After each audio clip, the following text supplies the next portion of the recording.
Sean bienvenidos a nuestra cápsula informativa número 1 dentro del derecho fiscal y estaremos hablando no solo de los principales impuestos en México, sino cómo todo esto tiene una relación precisamente con el marco jurídico, con los elementos esenciales, con el sistema financiero, que básicamente son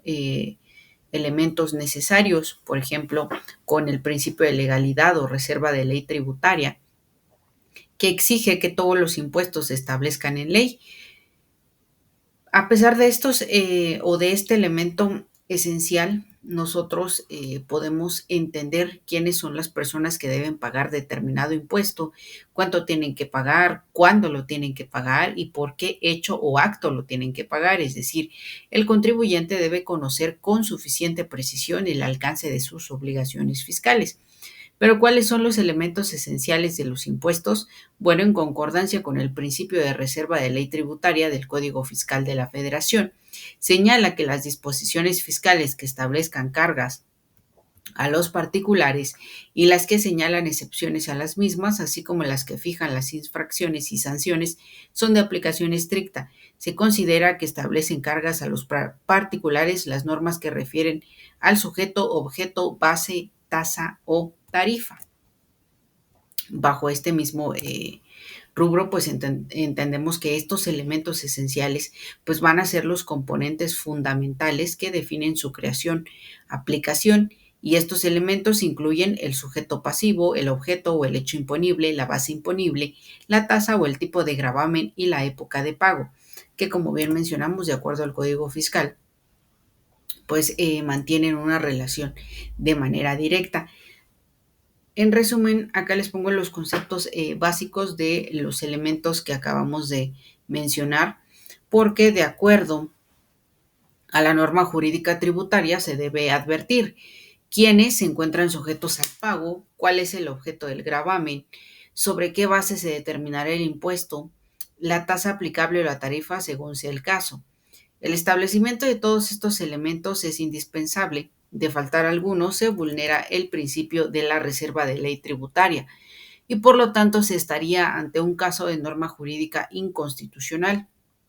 Por otro lado, el Poder Judicial de la Federación, en una tesis, estableció que la validez constitucional de un tributo también exige que los elementos esenciales del mismo, como pueden ser el sujeto, objeto, base, tasa y época de pago, estén consignados de manera expresa en la ley para que así no quede en margen para la arbitrariedad de las autoridades extractoras ni para el cobro de impuestos imprevisibles o a título particular. Bajo este criterio, entonces, como se advierte, se señala otro elemento esencial, además de los establecidos, como la época de pago. Entonces podemos concluir que los elementos esenciales de los impuestos respecto, por ejemplo, al sujeto, como hemos visto, hay dos tipos, los activos y los pasivos, que son las personas obligadas al pago de impuesto y que son los que nos interesan en este ámbito. El objeto, en cambio, es el acto o actividad o motivo del impuesto, mientras que la base se refiere a la cantidad sobre la que se determinará el impuesto y la tasa es el porcentaje que se aplica a la base para llegar al impuesto. La doctrina habla de cuotas, tasas y tarifas, en donde las cuotas son cantidades absolutas, las tasas son porcentajes y las tarifas el agrupamiento ordenado de cuotas o tasas de impuestos. En este mismo sistema, pues hablaremos de los aspectos que también se relacionan en nuestro México, como van a ser los principales impuestos, es decir, los más relevantes, como por ejemplo, en este caso, en las empresas, que es decir, son personas morales y las personas físicas, que también van a estar relacionadas, como bien lo vimos, con el hecho imponible, ¿no? En este principio,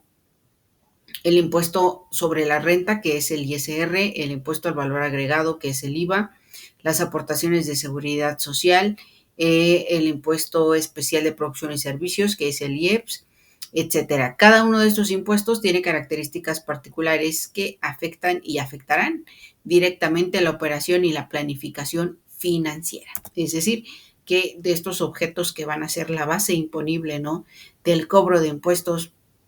de las épocas de pago que van a ser esenciales conocer de acuerdo a la administración, ya sea persona física o persona moral. Hablaremos de esto en nuestra siguiente cápsula informativa.